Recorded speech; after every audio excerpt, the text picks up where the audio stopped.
In a military career that spanned more than half a century, he fought hard in the cause of freedom and justice. He was one of the most resourceful field commanders of his era, a brilliant chief of staff, and wisdom and fairness have set new standards for military statesmanship. His campaigns in the Pacific will serve as models of strategy for generations of soldiers still unborn. His greatness as a strategist can be explained in one sentence. He attained his objective quickly, decisively, and with minimum American losses. The drama and excitement of his brilliant career was expressed in an historic speech he made before a joint session of Congress. Mr. Walter Cronkite, the noted commentator, now brings you the MacArthur story. I am closing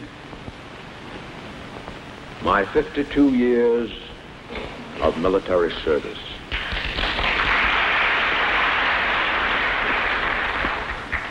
When I joined the Army, even before the turn of the century, it was the fulfillment of all my boyish hopes and dreams.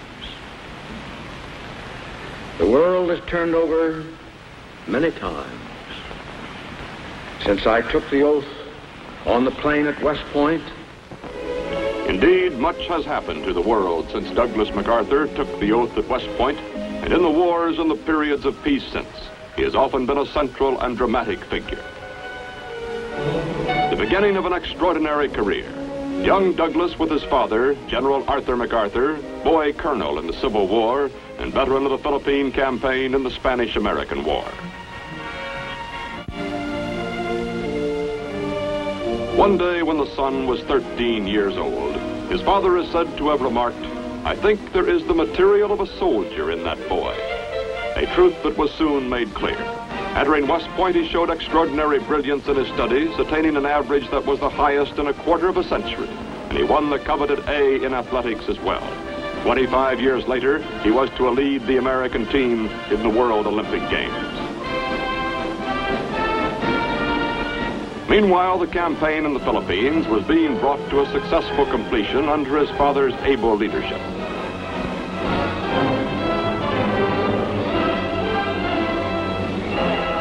The son was eager to visit these battlefields, and after West Point, his first assignment was to survey areas of these islands. One of these was the Bataan Peninsula, where he was to fight many years later in a desperate but heroic struggle. During the following years, Lieutenant MacArthur had opportunities to study the entire Far Eastern area, gaining an insight into the attitudes and feelings of peoples hardly known by the West.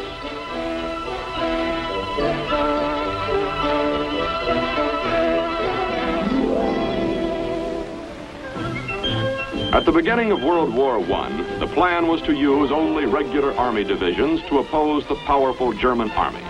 Meanwhile, outside these divisions, America had many trained and able men. A proposal for a new division of National Guard units from as many states as possible was vigorously advocated by a Major Douglas MacArthur.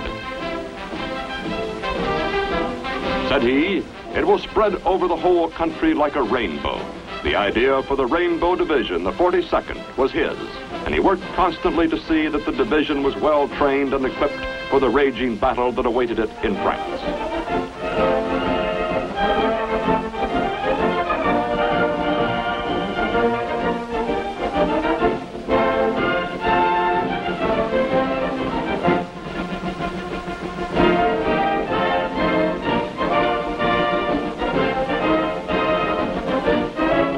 Division moved up to the front. Its full readiness, through the efforts of Colonel MacArthur, the division's chief of staff, was to prove fortunate indeed. It was during this period, too, that an impressive battlefield tactician began to prove himself and to foreshadow a great military future.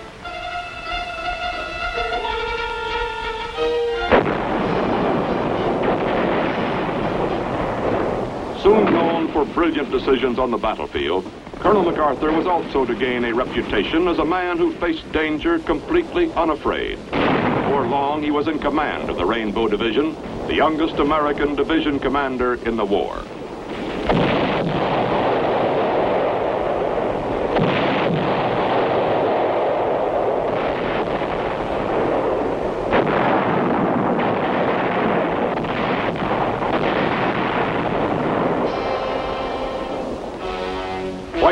wounded, twice gassed, he won more awards for valor than has ever been awarded to an American soldier, and was acclaimed by the Secretary of War and General Pershing as the greatest frontline general of the war.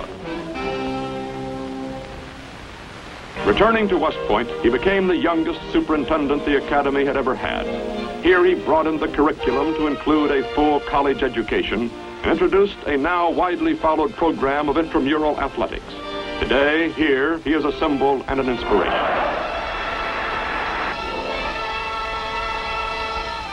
In 1930, MacArthur was appointed Chief of Staff with the rank of full general.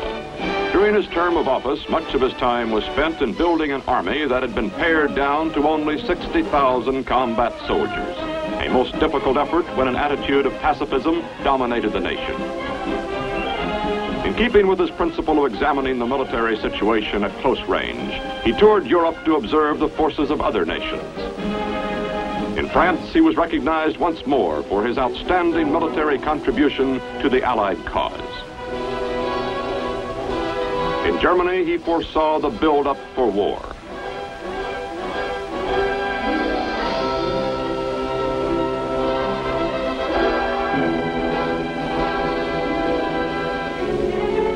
Back home, he begged his country and Congress to realize that the United States was in danger.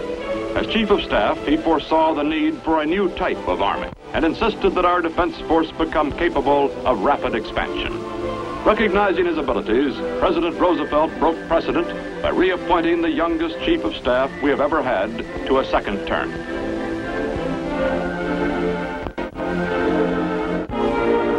In the 20s, MacArthur had served in the Philippines, and in the 30s he was asked to return as their military advisor. A deep mutual regard between the Filipinos and MacArthur grew during this period. It was the basis for a gallant defense that was to come.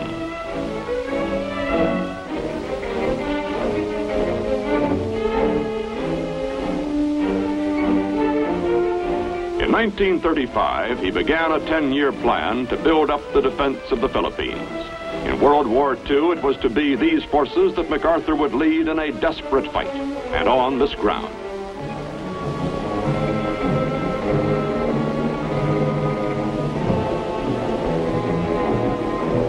But now the leader, at 57, having served in the United States Army for 34 years, decided to retire. 4 years later, it was as though his military career were just beginning.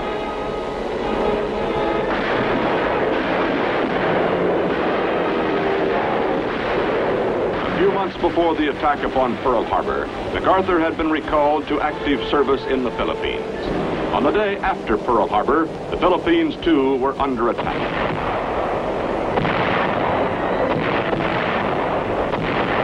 Defense here was pitifully hampered by lack of men and planes. With his knowledge of past campaigns, particularly those of his father in this very area, MacArthur withdrew his meager forces into the mountains of the Bataan Peninsula.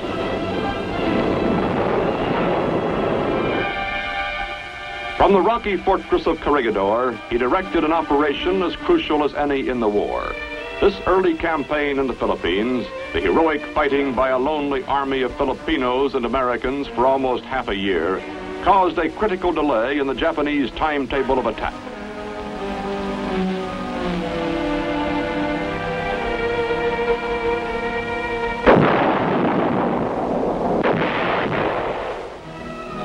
Back at home, the leader of the first desperate ground fighting became a symbol to a nation just beginning to gird itself for all-out war.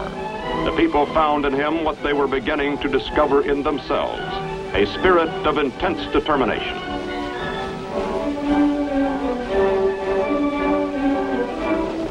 Suddenly, MacArthur was ordered by President Roosevelt, who regarded him as our greatest general, to leave to carry on the fight from Australia.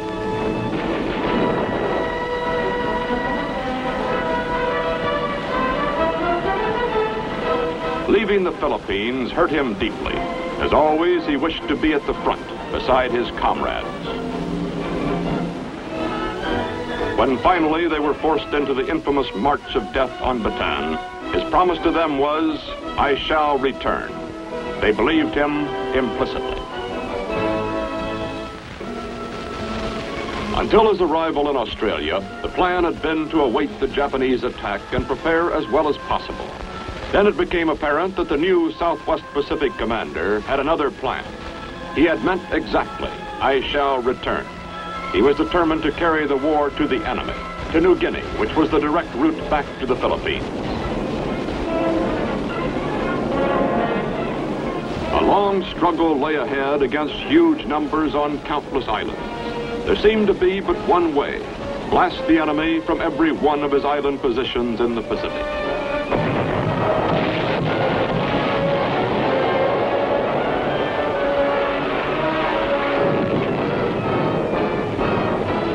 Victories came, but they were costly. Was there some other way?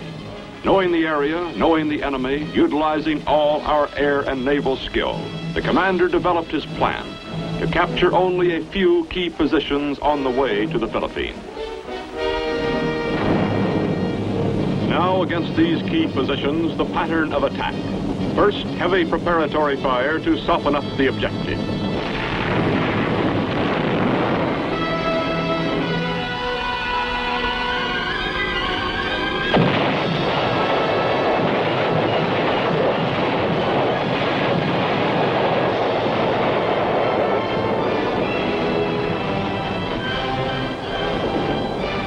Next, the landing. These were varied, unpredictable. In each case, the selection was dictated by strategy rather than by sympathetic terrain.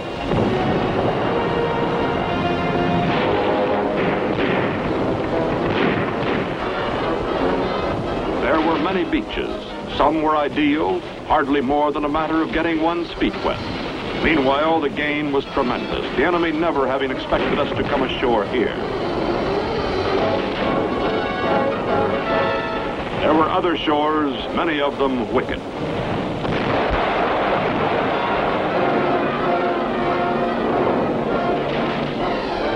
Sometimes the attack was in frail craft, sitting ducks for the enemy if surprise had not been accomplished.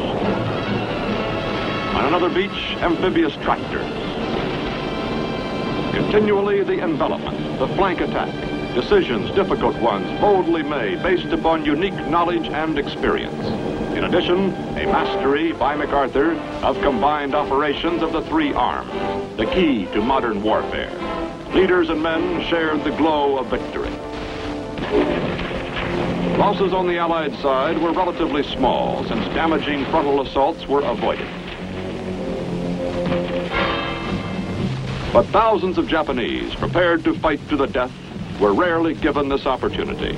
Although many were captured, thousands more were isolated, their supply and communication lines destroyed. In the words of the strategist who conceived and carried out the plan, the main body of the enemy was left to wither on the vine. To the outside world, to many who saw the newsreels, the progress being made by the general was admired and applauded. But to those who understood MacArthur, they saw beneath every move his determination to return to the Philippines. This to him was a moral obligation. These islands, a second home and a place where he had left his comrades, were to be the springboard for ultimate victory over Japan. Invasions in the Southwest Pacific continued. To the commander, these hard-fought steps zigzagging along the coast of New Guinea were preliminaries, necessary ones. Finally, having gained the northwestern end of the island, with thousands of the enemy bypassed, there was no question in his mind as to the next objective.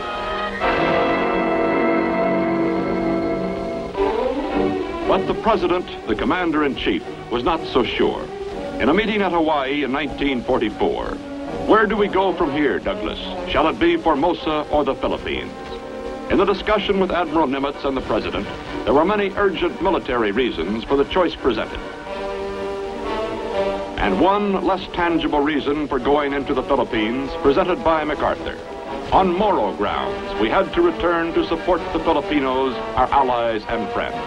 The decision was made. Leyte Gulf, 41 years before, as a newly commissioned engineer, Lieutenant MacArthur had made a survey of this area, its potentiality and needs in case of war. Now, 2 miles off the starboard, was Leyte again.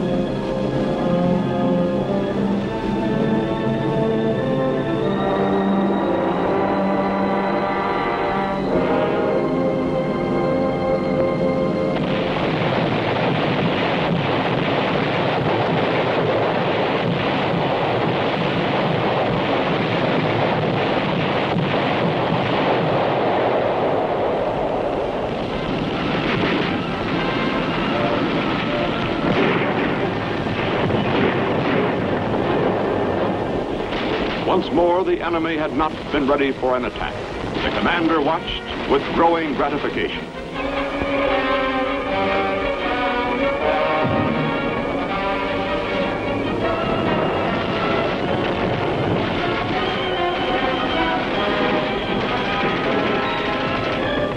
With the help of guerrilla intelligence and sabotage, Americans held the beachhead, encircling and surprising the enemy.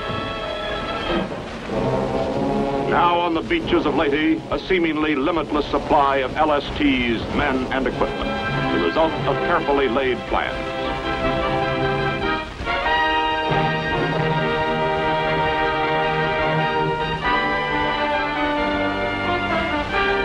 Directing the attack, the general seemed to be everywhere at once. Every day, at some point in the front lines, his men would spot the familiar faded field marshal's cap and the outsized corncob pipe. The landings at Leyte and Lingayen Gulf finally brought troops on the final difficult leg of the journey, on the road to Manila, where the going became more difficult as the enemy threw in huge numbers of reinforcements in an all-out effort to halt the steady advance. There was no timetable now in MacArthur's mind, only that he must get to Manila without delay to rescue prisoners from the reported increasing savagery of the Japanese guards.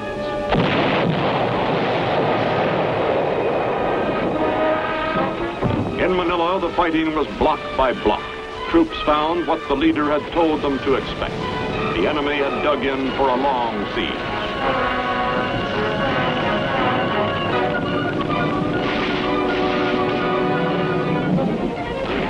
To the general, this was the return. This was the climax of the mission to which he was so deeply dedicated. And now, Corregidor.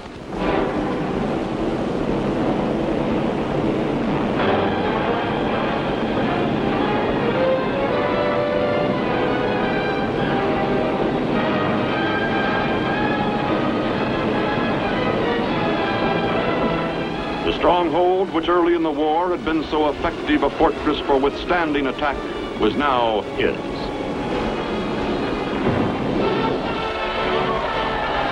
Finally, while civilians celebrated joyfully at one end of the city, and the enemy still fought bitterly at the other, MacArthur entered Manila.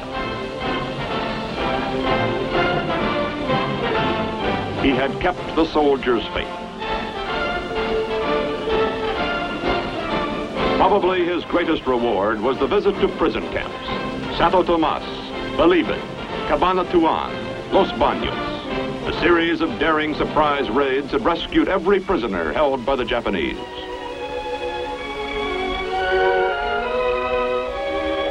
I'm a little late, he said, but we finally came.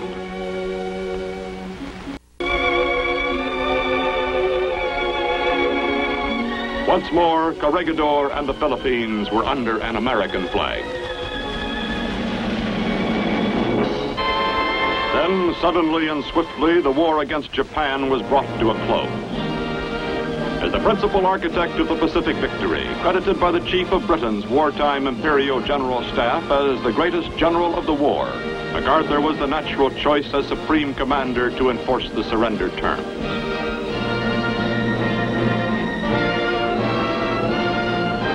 Aboard the battleship Missouri, an awesome ceremony was to take place, one which reflected the deep awareness of a great soldier, his understanding of war and peace, and the historic moment that this was. It is my earnest hope, and indeed the hope of all mankind, that from this solemn occasion, a better world shall emerge out of the blood and carnage of the past. A world founded upon faith and understanding, a world dedicated to the dignity of man and the fulfillment of his most cherished wish for freedom, tolerance, and justice. Let us pray that peace be now restored to the world and that God will preserve it always. These proceedings are closed. Now began one of the strangest occupations of any land by any conqueror. An idealist with firm convictions on the way democracy can be presented to Eastern peoples, MacArthur determined to guide the Japanese through a complete social revolution. While the emperor with his deep hold upon the people was retained, almost every other institution became affected by what was entirely new to the Japanese, Western democracy. The ideas caught on under the sure leadership of MacArthur. There was the enactment of a constitution and universal suffrage.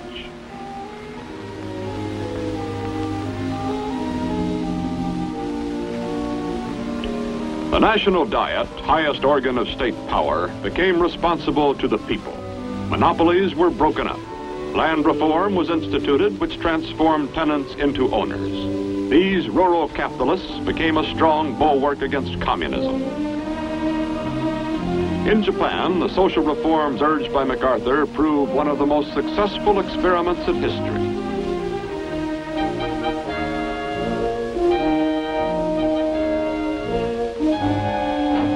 An implacable enemy became a friend.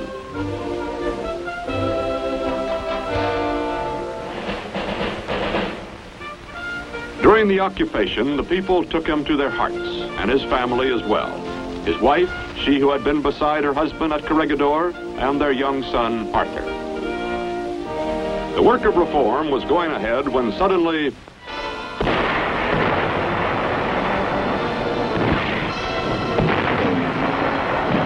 a huge military force swept down from North Korea across the 38th parallel.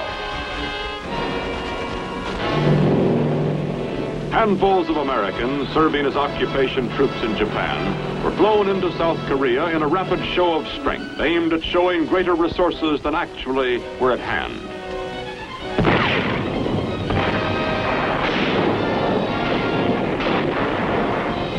The strategy worked. The North Koreans ran into resistance, bogged down waiting for more troops and artillery, while reinforcements poured into South Korea to turn the tide of battle.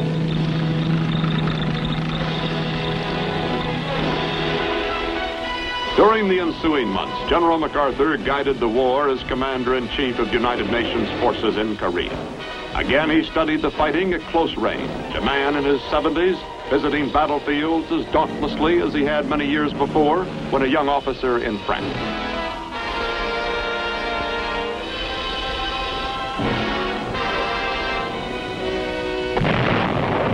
Then came the daring amphibious attack at Incheon, behind the enemy's lines on a shore that others had declared too risky. The landing was a complete surprise and success. The North Korean army was demoralized. The victory has become recognized as a masterpiece of strategy. Seoul returned to its rightful inhabitants. There had been a long line of cities and towns returned under MacArthur's leadership. It was at this time that President Truman cited MacArthur for his vision, his judgment, his indomitable will, his unshakable faith. The Korean War continued northward. The orders were the destruction of the North Korean armed forces. And then the Chinese communists entered the conflict, posing new questions in Washington, not only military but political. While carrying out what he considered to be his duty as Supreme Commander, the pursuit of victory on the battlefield, General MacArthur came into conflict with those he served. His long and distinguished military career was suddenly brought to a close in an official order from the President, Commander-in-Chief of the Military Forces of the United States. He was homeward bound for the first time in 14 years.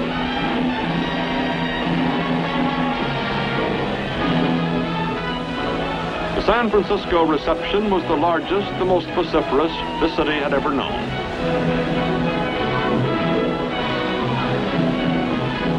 The hero was home from the wars at last and deserving the deepest respect and gratitude of the people he had served. In the midst of the ovation, the husband graciously acknowledged that he had not stood alone. That this is not only my beloved wife, but my best soldier. In the nation's capital, greater than all the medals and honors of his career, was this final tremendous tribute. And then General MacArthur stepped down from the great panorama of history in which he had figured so brilliantly, with a soldier's words spoken from a soldier's heart. The world has turned over many times since I took the oath on the plain at West Point, and the hopes and dreams have long since vanished. But I still remember the refrain of one of the most popular barrack ballads of that day, which proclaimed most proudly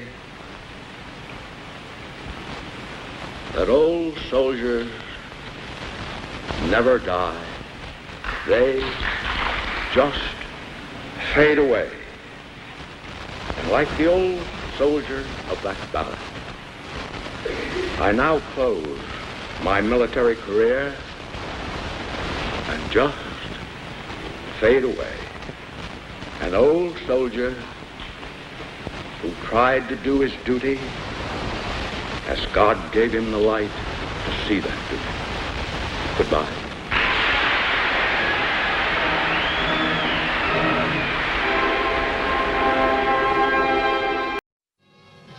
It is rare in history when a man who has distinguished his name in war goes on to greatness in peace.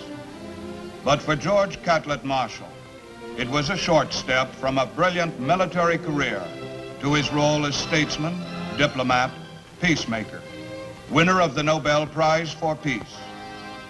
Throughout his long career, General Marshall served the most enduring ideals of a free people. His record has represented the best in the democratic tradition.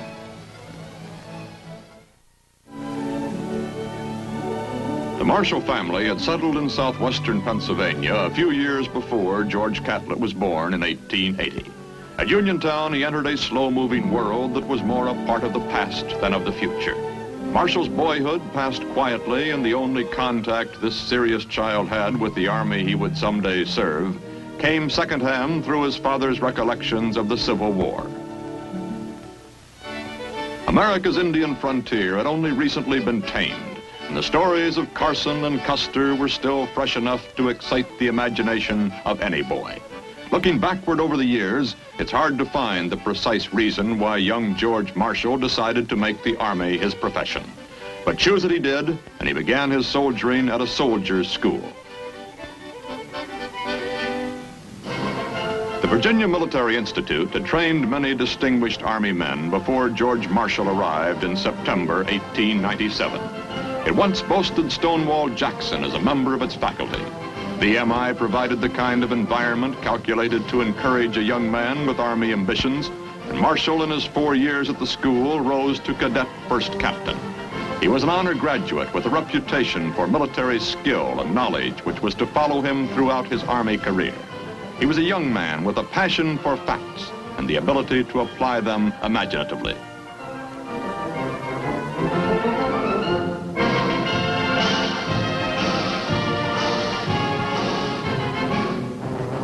Commissioned an infantry second lieutenant in 1901, Marshall shortly found himself on troop duty in the Philippines.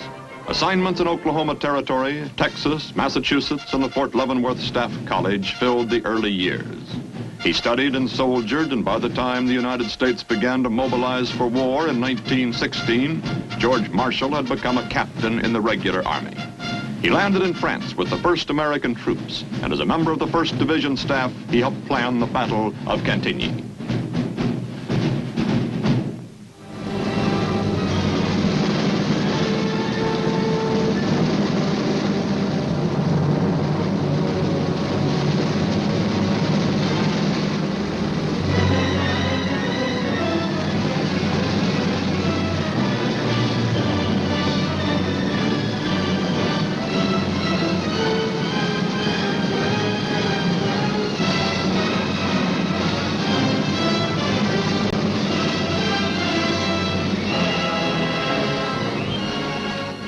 chief of operations prior to the Meuse-Argonne offensive, Marshall planned the successful movement of almost 1 million troops, which made the great Allied breakthrough possible. Marshall had helped engineer the final victory. Shown here with General Henry Allen, Marshall had risen to full colonel, and his enormous contributions to staff planning were being widely recognized. His work on the Meuse-Argonne offensive brought Pershing's personal commendation. The man who designed the Meuse-Argonne victory takes a moment to pose with other staff officers in France. His reputation for brilliance distinguished him among his staff colleagues. Marshall emerged from World War I as one of the most promising young officers in the Army.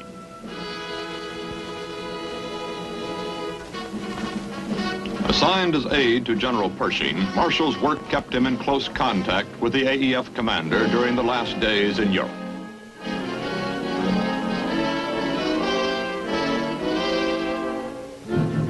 On a post-war battlefield tour, Marshall calls one officer's attention to the cameraman.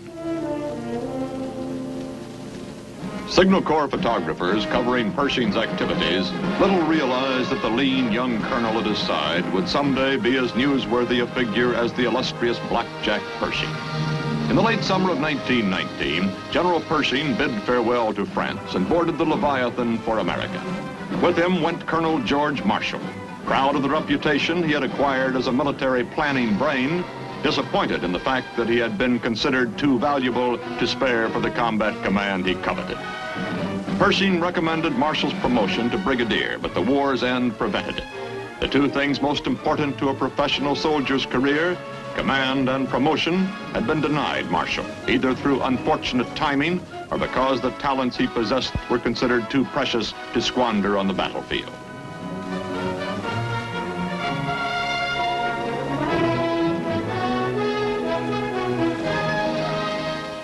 Marshall's return was a time of triumph and frustration. He had learned the business of war in a tough school, and he knew it as few others did. But there was small pleasure in the knowledge. Long after the noise and the shouting, when this gay harbor scene had passed into memory and the world would once again take up arms, Marshall would be ready.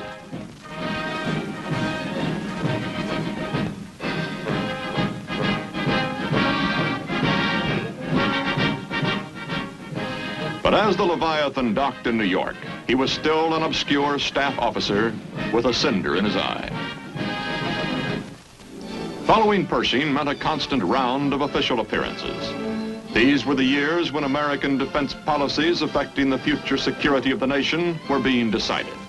The post-war role of the Army was debated by both military and political leaders. Pershing believed in a tight, hard, professional force backed by a large citizen army. In Marshall, he found an enthusiastic supporter. It was this kind of army which had brought victory out of Europe in 1918.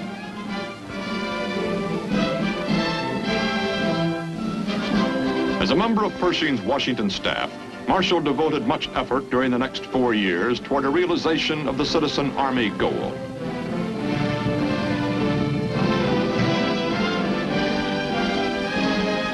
In 1924 brought duty with the 15th Infantry Regiment in Tientsin, China. With the commanding officer of the 15th, Colonel Newell, Marshall posed for a rare picture in mufti. This was his first actual troop assignment in almost 10 years. The 15th Infantry was operating well enough when Marshall joined it as executive officer. But by the time he left, it had become a crack outfit. In the middle 20s, China was fragmented by civil war and revolution, and the private armies of Chinese warlords fought in all parts of the land for national advantage. The mission of the 15th Infantry was to help protect both American trading concessions and American lives. It was a tense but quiet assignment for Marshall, and before he finished his tour, the 15th had acquired a reputation for smart appearance and snappy precision. It could outperform and outshine every other garrison regiment in Tientsin.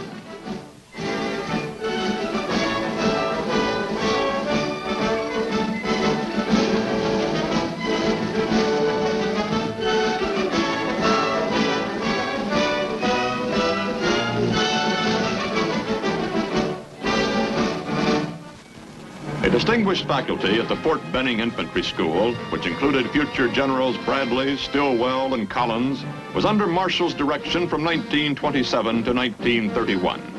When he took over the school, one of the most important in the Army, he found much of the instruction had fallen behind the times. But this hard-driving man with the passion for facts was not satisfied to refight old wars. It was the present and the future which concerned him, and he revised the curriculum accordingly.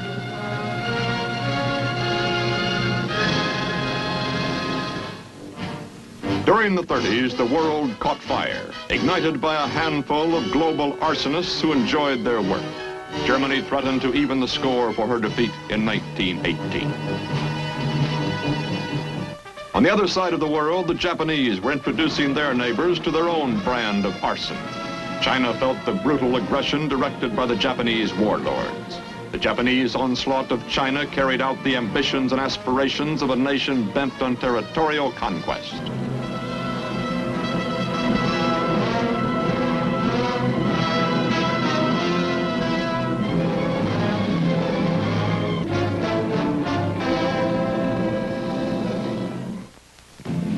For a while, many of us laughed at a comic opera character speaking from a Roman balcony.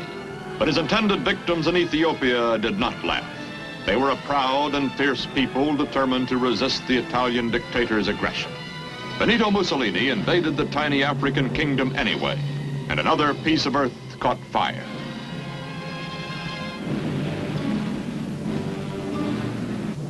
An appeal was made, but no one came forward to answer it. Mussolini demonstrated for his friends how easy it was. The day Germany invaded Poland, George Marshall, then a brigadier general, made the extraordinary jump from 1 to 4 stars to become the Army Chief of Staff. With Secretary of War Stimson, the task of mobilization lay ahead. The resources of a mighty nation had to be tapped to produce the props for the great drama about to unfold. Marshall had waited in the wings for 20 years for the role he was about to play.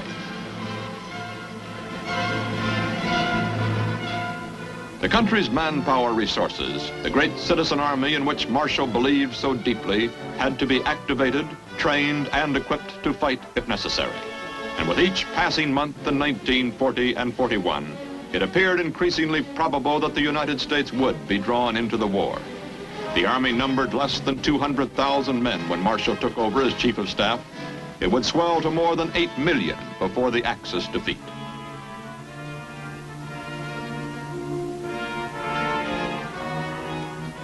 The accumulated experience from the early days in the Philippines, Tigny and the Meuse Argonne, from the staff worked with Pershing and the seasoning in China, from Fort Benning to the National Guard and the CCC during the Depression. The sum total was imaginatively applied by George Marshall in directing the American Army during the war. It was as if every single year of his career in some way related to the monumental task he undertook. The American military buildup was just beginning to gain momentum when the Japanese attacked Pearl Harbor. At an inspection of the Army's new airborne troops at Fort Bragg in 1942, Marshall gets a close-up view of the citizen soldier at work.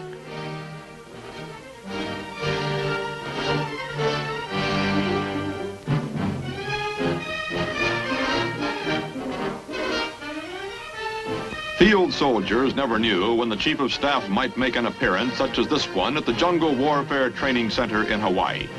Marshall might do his thinking and planning in Washington, but it was from the field that he drew his facts. A gifted observer, the smallest detail did not escape him. Army subordinates were either proud or dismayed by Marshall's critical appraisal, depending upon the performance.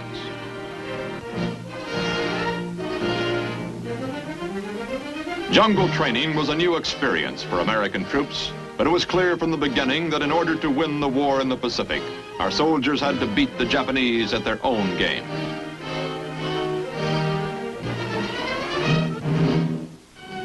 In the forbidding gray of a November dawn in 1942, American naval vessels ghosted in toward the beaches of North Africa, delivering the first major Allied counterattack since the outbreak of the war. Their objective? The German Afrika Korps in Tunisia. The enemy was led by Germany's ingenious Field Marshal Erwin Rommel, the Desert Fox. His veterans already had been baptized by the battle-toughened British Tommies. Desperately, with everything they had, the Germans fought to keep from being pushed into the sea.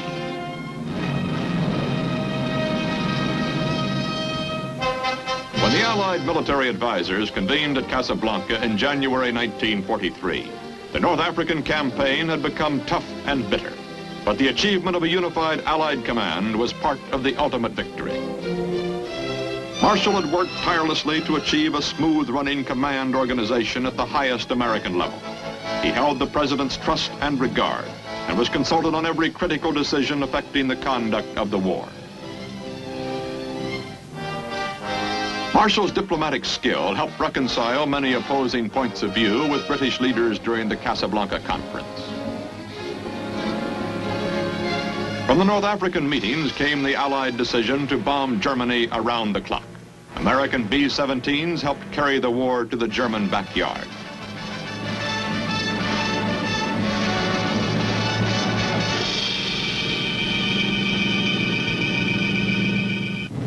The decision to invade Sicily also was reached, and in July of 1943, Americans and British jumped off from Africa on the preliminary leg to the first assault on Fortress Europe, the Italian mainland. A strong partisan for the Women's Army Corps, as important to our mobilization, the Chief of Staff made it a point to be in Washington the day Colonel Ovita Cope Hobby was sworn in as its new commander. By the time the Allied leaders convened at Cairo in December 1943, the Italian campaign was well underway, and the war against the Japanese demanded stepped-up operations. The future of the China-Burma-India theater and the problem of harnessing China's manpower had to be resolved. At Tehran, Marshall took part in planning joint strategy with the Russians. Soviet demands for an expanded second front were addressed to the United States. It was George Marshall who answered them. When the Chief of Staff visited the Pacific Theater on his return from Tehran, our offensive was gaining speed. Island by island, we were moving in on Japan.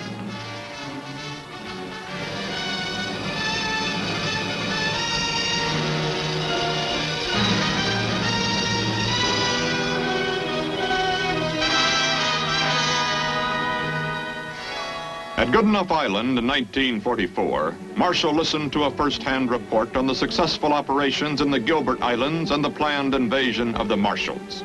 Marshall conferred with General Douglas MacArthur, theater commander, as the Allies were gearing for the big Pacific push which would carry them to the very doorstep of Japan.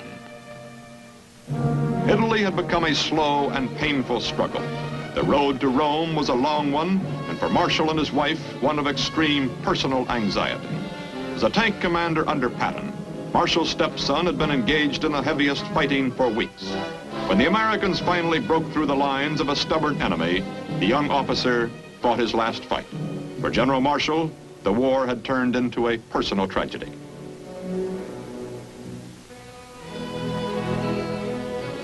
When the spring of 1944 brought the long-planned invasion of France, Marshall accompanied General Eisenhower and other high-ranking officers ashore for an inspection of the American positions on the Normandy beachhead.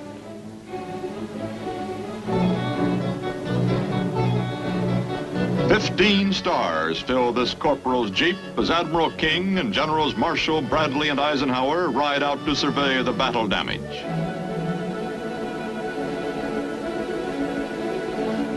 On this trip, Marshall takes a few moments to visit an old friend, the colorful ex-cavalryman Patton, whose fast-moving armored columns had many times torn great holes in the German defenses. Marshall considered Patton one of the ablest field commanders in the Army, and the Chief of Staff had personally ordered the Mercurial General to his original combat assignment in North Africa. The subsequent performance of the troops under Patton's command confirmed General Marshall's wise choice. Allied planners met again in 1944, this time at Quebec. A decision was reached to move the invasion of the Philippines 3 months ahead of schedule. Marshall returned from Quebec to fly immediately to Paris with Secretary of State James Burns for another meeting with General Eisenhower. The Chief of Staff was involved with the vast and complicated problem of our global supply lines, and he chose to inspect the divisions poised for the final thrust into Germany.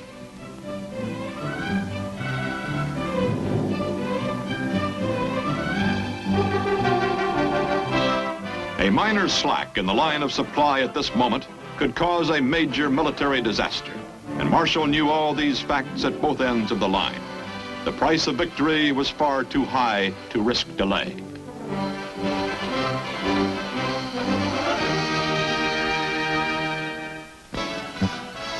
The trip to Europe provided Marshall with another opportunity, a chance to talk with the troops. He spoke informally to American soldiers who had faced the toughest test in history and triumphed.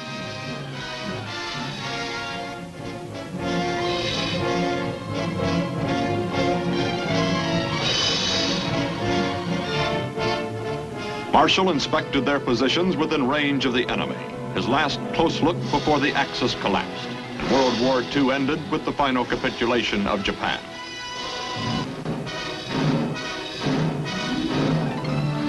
When President Truman presented Marshall with the Distinguished Service Medal in 1945, he said that although millions gave America extraordinary service, Marshall gave it victory. 1945 also saw Marshall dispatched to China as the president's special representative to negotiate a truce between Chiang Kai-shek and the communists. General Eisenhower, then Chief of Staff, visited his former boss during the negotiations. This was the first time Marshall officially functioned as a diplomat, but the role was not unfamiliar. Although the Army had been his profession, his country's interest had always been his career. Marshall received the oath of office as Secretary of State from Chief Justice Vinson early in 1947. The President enthusiastically endorsed the former Chief of Staff at a critical time in history. It was fairly said that Mr. Truman selected him not because of his experience, but because he was Marshall. There's nothing that I can say at this time regarding matters that pertain to my position in the State Department. But I assume the duties with a feeling of great responsibility and a very earnest desire to carry out the foreign policy of this government in the manner that has been so splendidly exemplified by my predecessor, Mr. Burns, my old friend. The new secretary brought imagination and a dignified intensity to his job, which was equal to the world challenge.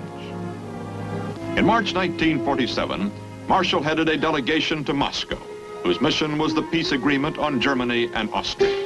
The opportunity to observe the Russian bear in his native environment was valuable in view of increasing Soviet hostility.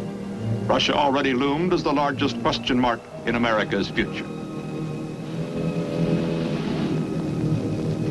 The desperate economic plight of Europe drew Marshall's whole attention upon his return, and his recommendations were presented to the Congress. Europe is still emerging from the devastation and dislocation of the most destructive war in history. Within its own resources, Europe cannot achieve, within a reasonable time, economic stability. The solution would be much easier, of course, if all the nations of Europe were cooperating, but they are not. Far from cooperating, the Soviet Union and the Communist parties have proclaimed their determined opposition to a plan for European economic recovery. Economic distress is to be employed to further political ends. There are many who accept the picture that I have just drawn, but who raise a further question. Why must the United States carry so great a load in helping Europe? The answer is simple. The United States is the only country in the world today which has the economic power and productivity to furnish the needed assistance. The 6 8/10 billion proposed for the first 15 months is less than a single month's charge of the war. To be quite clear, this unprecedented endeavor of the new world to help the old is neither sure nor easy. It is a calculated risk.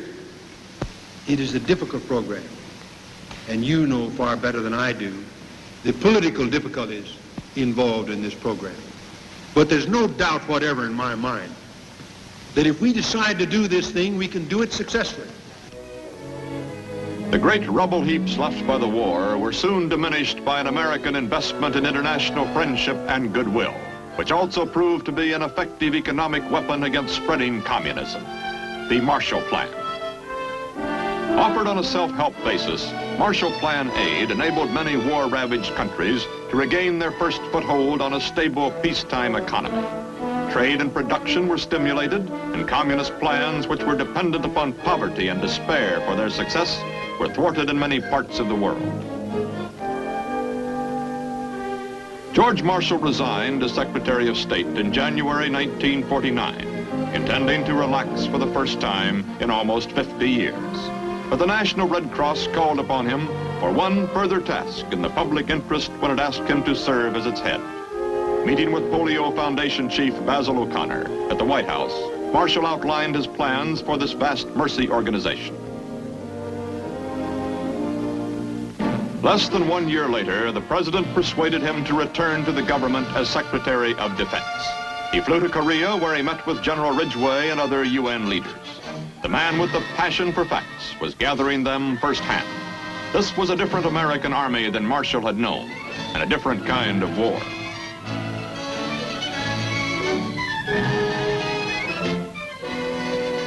The citizen soldier did the fighting in Korea, but this time under a UN banner and for a limited objective.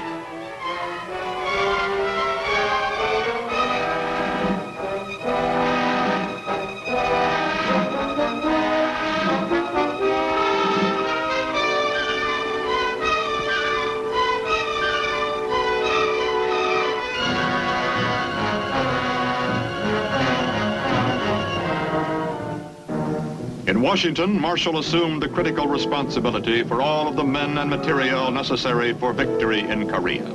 The peculiar circumstances of the conflict called for the existence of large American forces without total mobilization in the United States. Once more, George Marshall, the statesman, distinguished himself.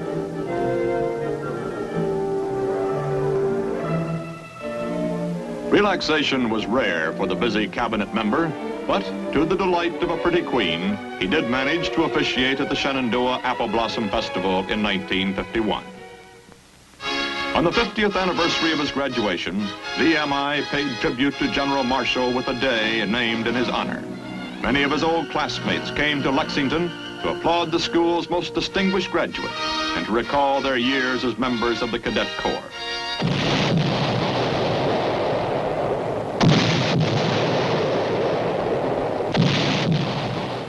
After a howitzer salute to this soldier statesman, the entire body of cadets stood at attention while Marshall was awarded Virginia's Distinguished Service Medal by Governor John Battle.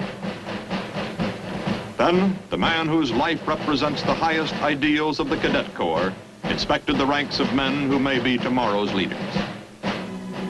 George Catlett Marshall resigned from the Defense Department and settled in Leesburg, Virginia in 1951.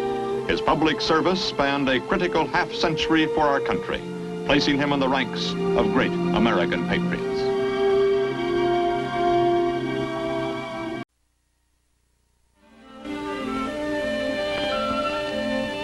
In 1909, a frail contraption was flown across the English Channel by Louis Blériot. What this little plane could do impressed a young American who began to wonder even then about the effects of not one, but many flying machines in the air at the same time. That young lieutenant was Henry Hap Arnold. He was to become the commanding general of the greatest air force in history. 2.5 million men and 70,000 aircraft. In 1911, when getting a heavier-than-air machine aloft was still something of a miracle, Second Lieutenant Hap Arnold was engaged in a project having nothing at all to do with flight and everything to do with launching his military career. He was trying very hard to become a first lieutenant. Meanwhile, the discovery of the Wright brothers was becoming increasingly interesting to the United States Army. The spirit of the Wright brothers, that a practical answer could be found to almost any problem, was to be an inspiration to Hap throughout his life. the Wrights made it seem that anything was possible, creating an enthusiasm among young aeronauts that was sometimes carried to extremes.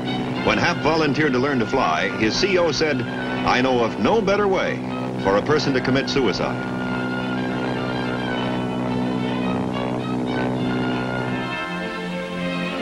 Skeptical as many were, the Signal Corps had made concrete plans to obtain the necessary planes for a course of instruction.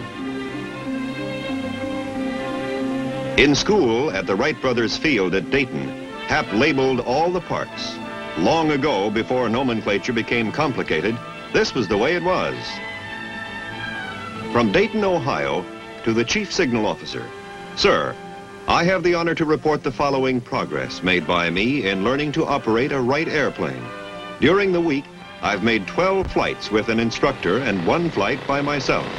My instruction, under the personal supervision of the instructor in the machine, is finished. And from now on, all my flights will be made alone for experience. Very respectfully, Henry H. Arnold, 2nd Lieutenant, 24th Infantry."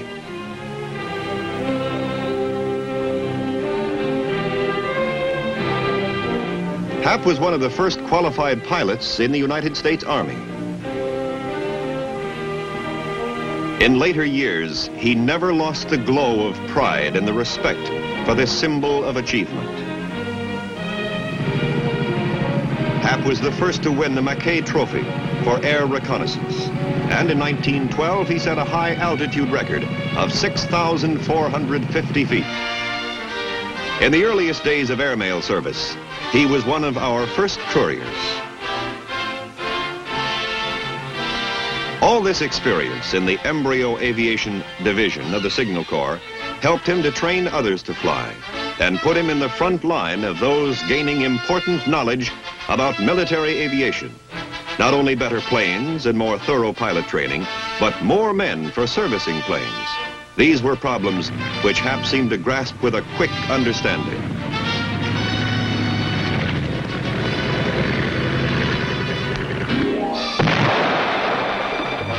When World War I came, the nation was still only barely aware of aviation's military potentialities.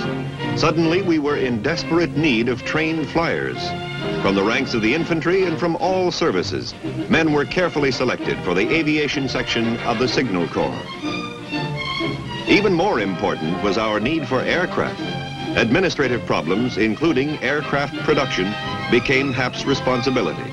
On the home front, Hap began to learn some lessons that were to have great meaning when he was in command of the Air Force many years later.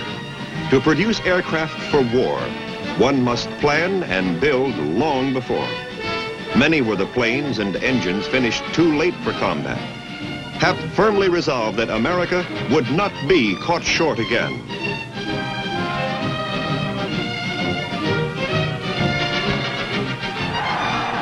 With the war over, the nation relaxed, but for Hap and other American airmen, this was the beginning of a battle to convince Americans of the importance of air power. Using some old German battleships as targets, Billy Mitchell showed what precision bombing could do.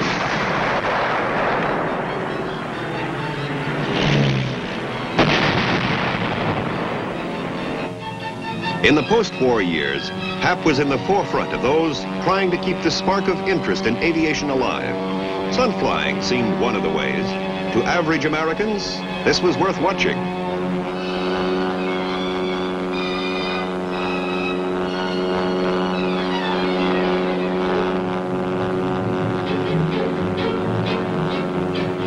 Meanwhile, there were real steps ahead important to aviation's future.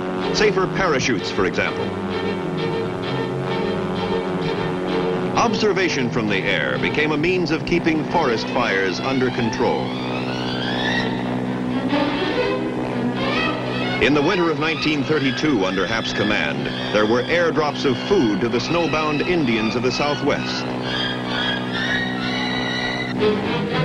This, one of the earliest airlifts, was a prelude to that in Berlin 16 years later. There were also experiments in the field of photo reconnaissance. There was help in the development of new bombers. In these years, Hap was carrying forth the program of building the Air Corps.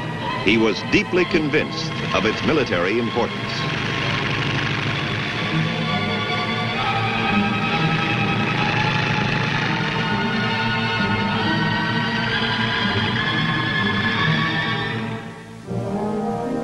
Helping to build the Air Corps didn't interfere with building a lively family. These old home movies show time passing in the Arnold family, and pleasantly. They reveal, as do all pictures of Hap, the reason for his nickname, picked up in the days of West Point.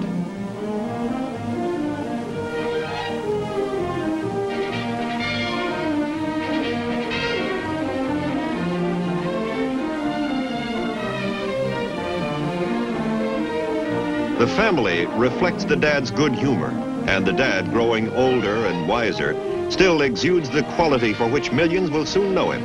No moniker ever stuck more firmly to a man than to Hap. 1934, the B-10, a new all-metal plane carrying a 2,000-pound bomb load, then the fastest bomber in the world. Under Hap's command, a long-range test flight from Washington, D.C. to Fairbanks, Alaska was undertaken to determine the feasibility of air operations in this part of the globe. Under extreme Arctic conditions, the mission, unusual for its time, was carried out successfully.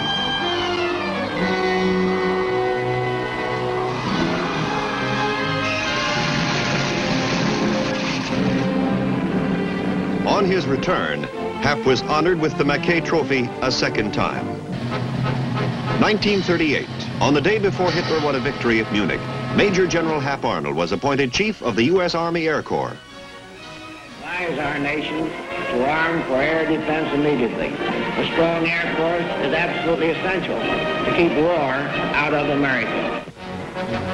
From the beginning, the Commander-in-Chief found in Hap someone he could rely on. He respected Hap's judgment. Together, they saw that time to build and expand had now become precious. Hap's plans went ahead.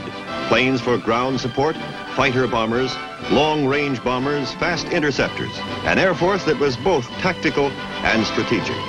Remembering the First World War, Hap pressed for the quantity production of aircraft that would be necessary for a global conflict, for a war of far greater proportions than the world had ever known.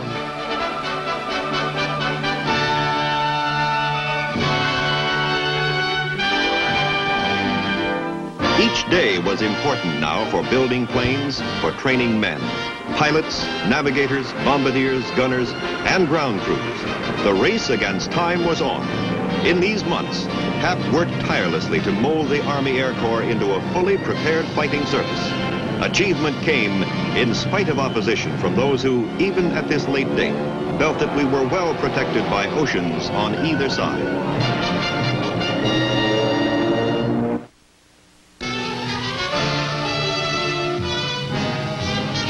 Pearl Harbor brought into critical focus the need for huge quantities of aircraft and vast numbers of men to fly and maintain them.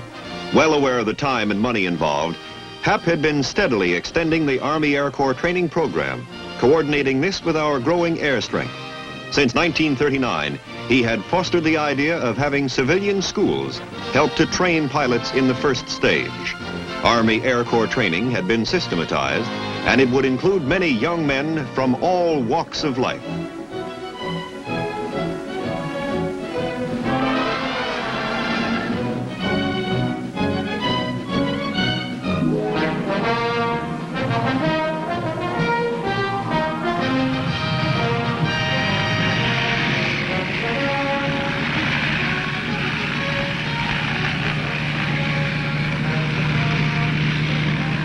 Not all were needed as pilots, or for that matter, were meant to be pilots.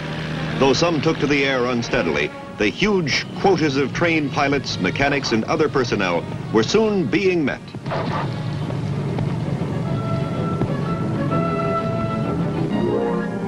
Hap Arnold, a man at a desk with a huge task, requiring long-range planning and careful utilization of our limited air strength on a worldwide battlefield.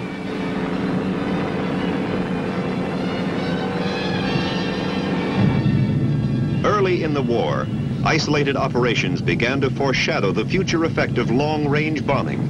the daring low-level raid on Tokyo was a carefully designed attack which brought home to Japan the real meaning of war.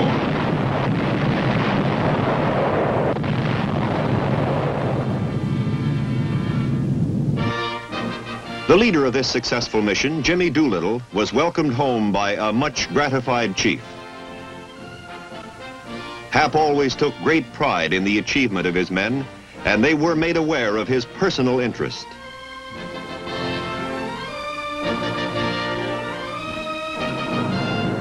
In the following months of battle against the Luftwaffe, American pilots demonstrated a kind of bravery that did credit to the Army Air Corps and that heartened the nation.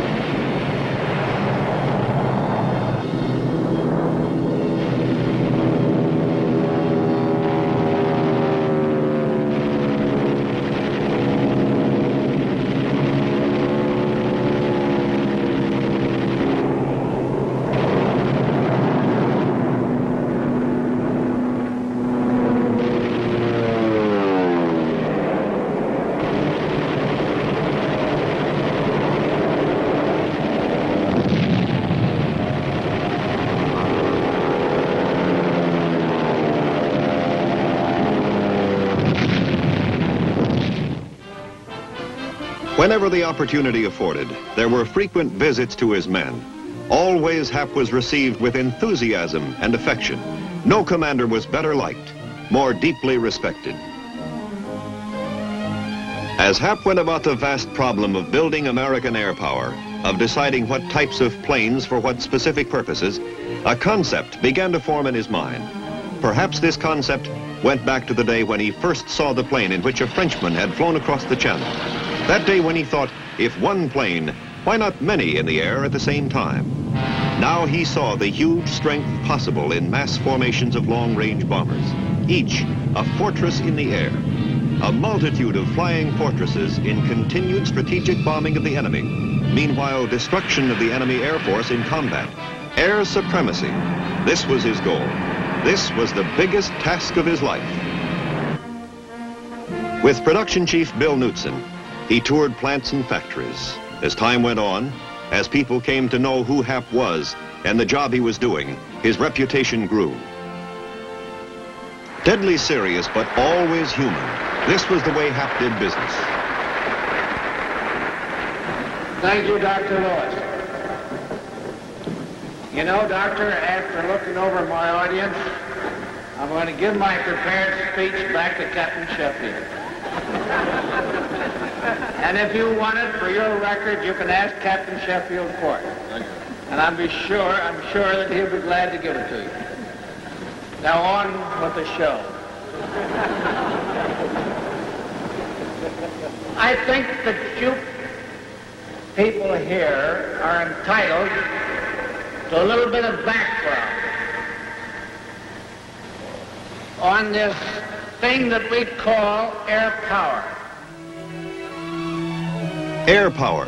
No one was better suited to talk about it than Hap, or better able to put words into action to mold our Air Force into the strongest in the world. Hap's keen awareness of the significance of air power made him invaluable on the international scene. At many conferences, including Casablanca, Hap was able to work smoothly and effectively with our allies. But here, and for months to come, Hap was to argue for an idea that was not particularly acceptable: mass bombing of the enemy during daylight hours.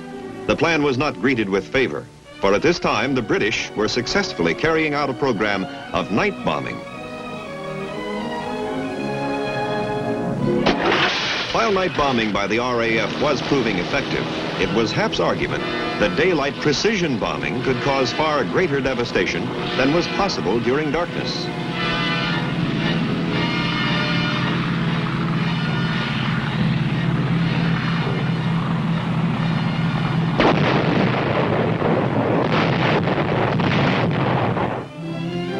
On the agenda at Casablanca were questions as to where the limited number of planes could be best utilized.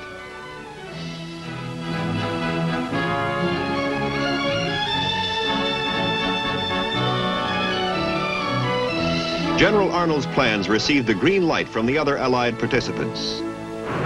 In the Atlantic, serious damage was being caused by German U-boats.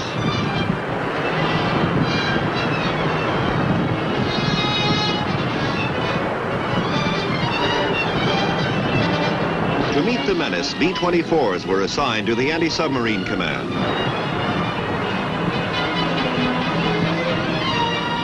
The number of German submarines harassing our convoys began to decline.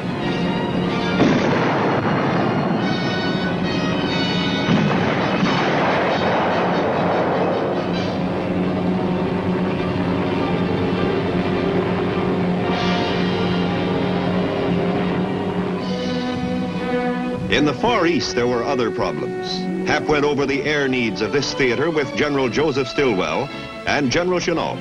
Here it was decided that a difficult flying route over the Himalayas could provide a flow of supplies to the Chinese.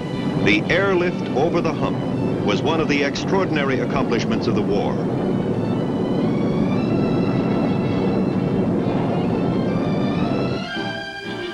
Hap, as commanding general, U.S. Army Air Forces, was a member of the Allied staff, which met to determine the future course of the war. Here at the Cairo Conference and at Quebec, Hap became known for his judgment and common sense.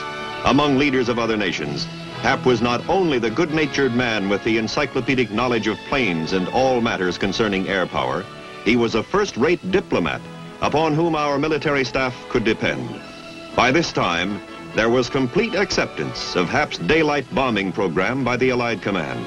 Hap had won a personal victory in a difficult realm.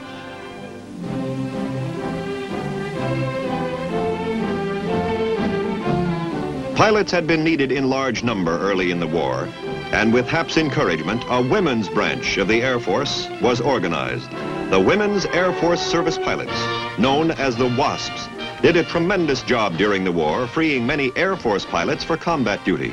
At the first graduation ceremony, Hap was the honored guest.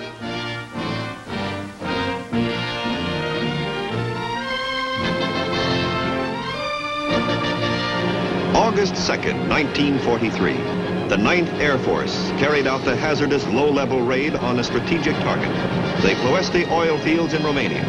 177 B-24 Liberators from the Tripoli area seriously damaged these important oil-producing fields.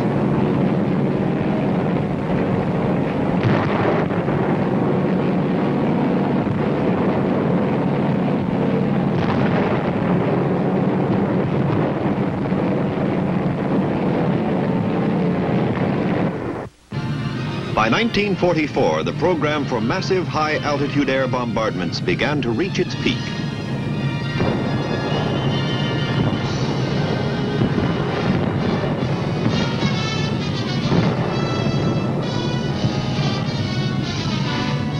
Now, at last, thousands of strategic bombers with new long-range fighter escorts were over Germany at the same time.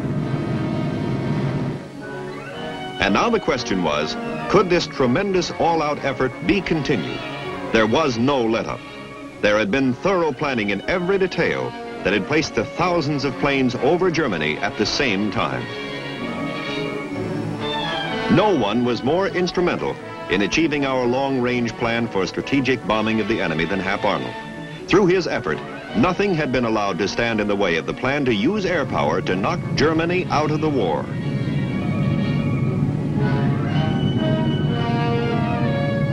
At the end, we were unmolested in the skies, total air supremacy.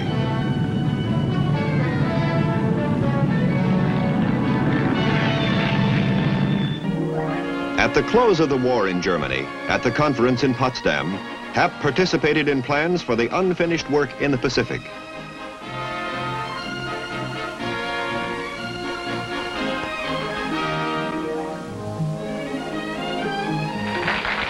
And after this conference, Hap, with the glow of victory still upon him, recognized the contributions of all the services in the defeat of Germany. This is an appropriate occasion, for we are celebrating tonight the 38th birthday of military air power in the United States. At this time, the newest of the services acknowledge the debt it owes to the armies of our land and the navies of our sea. We dip our wings to their glorious traditions, and tonight particularly, I want also to salute all of those who fly and those who make flying possible, be they of the Marines or of the Navy, or in civilian aviation in any of its many forms, or in the Army Air Forces, for they have all played a part in winning this war.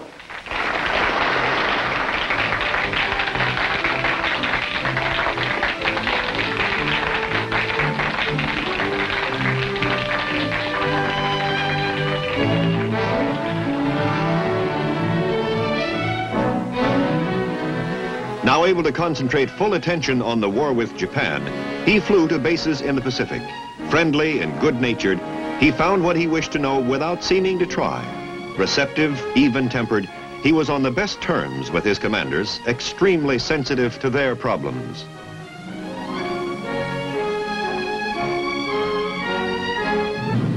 Now, according to plan, what had knocked out Germany could do the same in Japan. The B-29, the pioneer of air intercontinental bombers. The plane which, thanks to Hap's convictions and leadership, had been in the works long enough to be ready.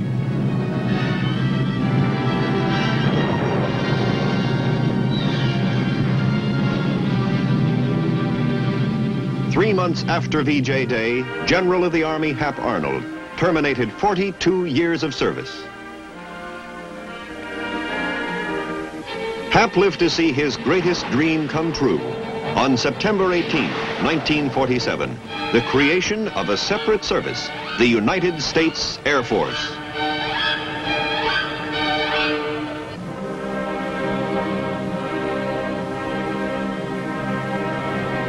Five years after retirement, his full life came to a close. He was buried at Arlington Cemetery in January 1950. Hosts of devoted friends mourned his passing.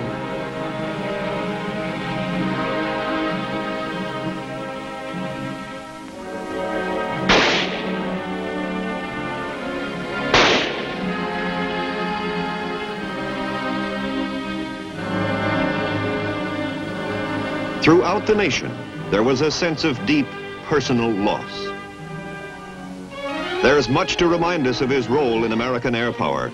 This is the Arnold Engineering Development Center at Tullahoma, Tennessee.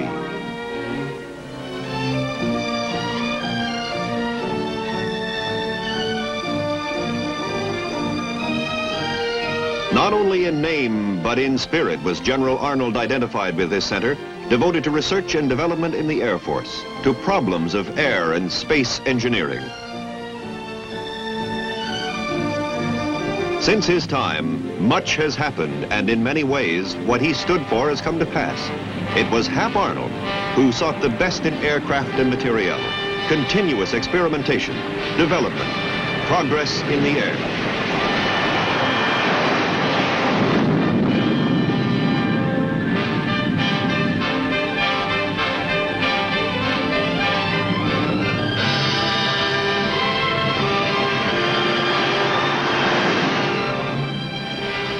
He was foremost in urging a separate Air Force for defending America in the skies. It was he who urged a strategic air command, our global atomic striking force, a massive deterrent to the threat of war. It was he who advocated an Air Force second to none as a means not only of defense, but of preventing another global catastrophe. He saw the need for greater public interest in matters of air power. Without awareness and support, no nation could expect to remain strong.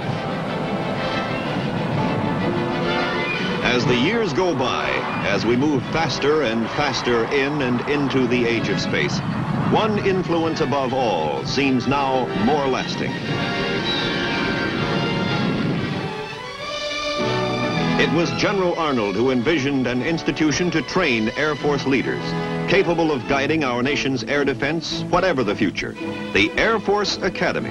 And every man who is honored to attend there is profoundly touched by his influence.